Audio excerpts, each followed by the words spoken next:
Cardo from Cruiser Customizing, Greg back from Tucker with this episode 11 of Wednesday with Greg. Now Greg, every time that we ride on motorcycles together, we usually have some sort of helmet communication for the emergency where I need to get a hold of you. There's a whole lot of reasons to have helmet communications, and as you can see, they come in every shape and size. Well, Kyle, if you weren't such a sissy, we wouldn't really need that.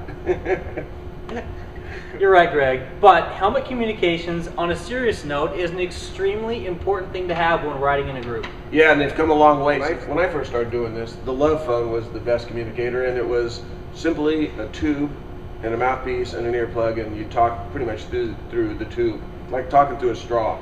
Wow, kind of like the string cans you had back in the old days. Yeah, pretty much. It's the advent of Bluetooth. They're a lot more useful, easier to work, and the prices come down dramatically.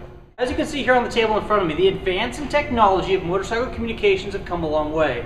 Original units were huge boxes that were bolted to the outside of your helmet, and this V-Margiano helmet is a great example of an integrated unit. As you can see, there's almost nothing on the outside of this helmet, and on the inside you have just this little nub. Lots of helmet manufacturers are putting audio into the helmets straight from the factory. I know Shark is coming out with one that's called Shark Tooth. If that's not for you, or you already have a helmet that you truly love and don't want to give it up, they've got all kinds of aftermarket options. True. One of the major things you need to take a look at when choosing a motorcycle audio system is all the features and benefits.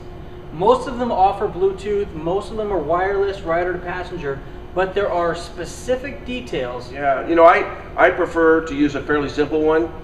Generally, I don't want to talk to anybody when I'm riding the bike. I do want to listen to my GPS, and I do talk on the phone sometimes, and it also has FM. Figure out what you want. Do you want to talk to somebody, maybe the passenger, another motorcyclist, a buddy, and then buy a unit that will do that. Also, your needs might change. Absolutely.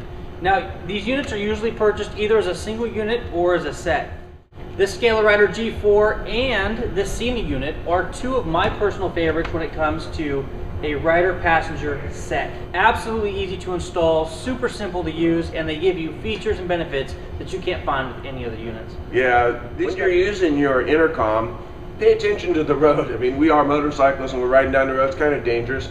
A lot of accidents are caused by people interfacing with their GPS, and this is another distraction, so pay attention. One other thing on the safety front that I'd like to mention, say you off your motorcycle and you're away from your phone, you can't get to it, maybe you're pinned under your motorcycle and you can't get up. With one of these units you could hit the button which would activate your telephone, which would then allow you to call emergency 911 or a family member so that you could get help right away. That's a good idea. Yeah, it's pretty cool. Something that I never really thought about was a friend of mine said, in some of the units that there's two people involved, you're riding two up, and the person on the back has the command unit. They can call ahead to a restaurant for you. They can take incoming calls easier, safer, so something to consider. So for a lot of us, our motorcycles are the way to escape, the way to get away from life and to think and to have alone time to ourselves. Yeah. Having a communication device on your motorcycle not only allows you to be able to still have your peace and serenity, but allows you to reach out to the outside world if the necessity arises. Yeah, cool. Thank you for joining us for this episode 11 of Wednesday with Greg. Until next week, take care and ride safe.